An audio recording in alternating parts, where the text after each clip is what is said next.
Commune de Cocody, il tombe des cordes sur Abidjan. Nous sommes en route pour un quartier dortoir situé à la périphérie de l'ENA, l'École nationale d'administration. Le préfet d'Abidjan, le maire de Cocody et plusieurs membres de son conseil à la rencontre des populations de ce quartier pour les sensibiliser sur le danger qui les guette en cette saison pluvieuse.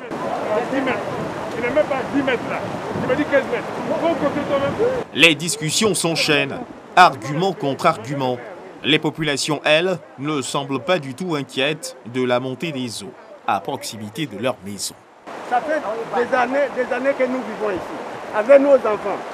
Et nous ne craignons pas parce que l'eau n'a jamais débordé le caniveau. L'eau n'a jamais débordé le caniveau. Le préfet d'Abidjan, Vincent Toby-Irié, n'est pas d'accord avec cette position. Regardez la puissance de l'eau, regardez vous-même. 15 minutes, regardez l'eau. Donc imaginez au bout de 2 heures. C'est pas possible. Ces maisons avaient été déguerpies par la mairie et on a même les notices qu'on va vous montrer tout à l'heure. Si on a plus de 2 heures de pluie, elles seront touchées. Alors, le travail a été déjà fait de ce côté. Les gens sont revenus. Il y a eu une recolonisation des sites. Dans cet autre quartier baptisé Kampala, les habitations précaires forment un dangereux ménage avec les lignes de haute tension qui les surplantent.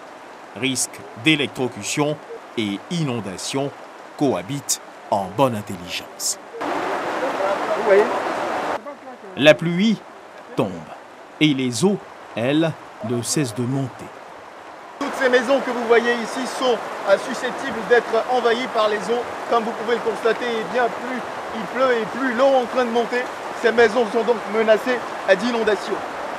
Changement de décor. Autre quartier visité, les maisons en baraque qui occupent les versants du pont Soro. Les populations comptent sur la bonne fortune de la végétation qui devrait pouvoir contenir les eaux. Voici le plateau typique de ce qui s'est passé à Niamey. Donc un terrain non constructif, anarchiquement occupé et qui subit les intempéries. Donc le sol est meuble. À tout moment, toutes ces maisons peuvent se retrouver dans le ravin. Et il y a déjà eu des déguerpissements qui ont été faits par le passé, il y a eu des recolonisations. Donc il faudra repenser à redéguerpir. Une visite du préfet d'Abidjan et du maire de Cocody qui s'achève finalement du côté de la Riviera Palmeraie. Présent sur place, le commissaire Irié et ses hommes prennent connaissance de l'ampleur des dégâts. Nous avons déjà envoyé le message à la hiérarchie pour qu'on puisse assister ces gens, ces populations, ces véhicules noyés, ces hommes. Donc on a la tâche, nous rendons compte en temps réel, au cas par cas. La commune de Cocody profondément touchée par ces inondations. Nous avons fait le tout pour pouvoir sensibiliser les uns et les autres, pour ne pas qu'ils se mettent dans les quartiers précaires. Vous avez vu tout à l'heure. Et là, si on repart, j'ai parié que le niveau d'eau a dû monter, ils seront obligés de déguerpir. Donc, c'est tout un chacun qui doit prendre conscience et c'est ensemble que nous pourrons déguerpir pour ne plus avoir ce genre de situation. Cette visite a pour but de demander à la population d'être très prudente. Nous rendons compte des problèmes qu'il y a pendant les inondations.